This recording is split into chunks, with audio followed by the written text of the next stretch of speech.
Welcome to জাসফুড channel. আজকে চলে এসেছি নতুন আরেকটি ভিডিও নিয়ে।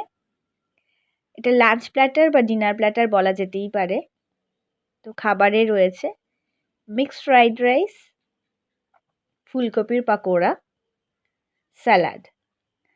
আর সাথে যে খাবারগুলো রয়েছে সেগুলো হলো ফুলকপির রোস্ট, আলুর দমটা কষা করে করা হয়েছে, কষা একটা আলুর দম, আর সাথে রয়েছে চাটনি। তো আজকের দিনটা ভীষণ স্পেশাল একটা ডে। সব জায়গায় ঈদ উদযাপিত হচ্ছে। তো সবাই খুব ভালো করে দিনটি কাটিও। আর ওয়েদারটাও খুব সঙ্গ দিয়েছে, ভীষণ ভালো আজকে একটা ওয়েদার। যে প্রচণ্ড গরম পড়েছিল সেই গরমটা থেকে অনেক স্বস্তিতে মানুষ আজকে দিনটা সেলিব্রেট করতে পারবে। তো সকলে খুব ভালো থেকো, আনন্দ করো,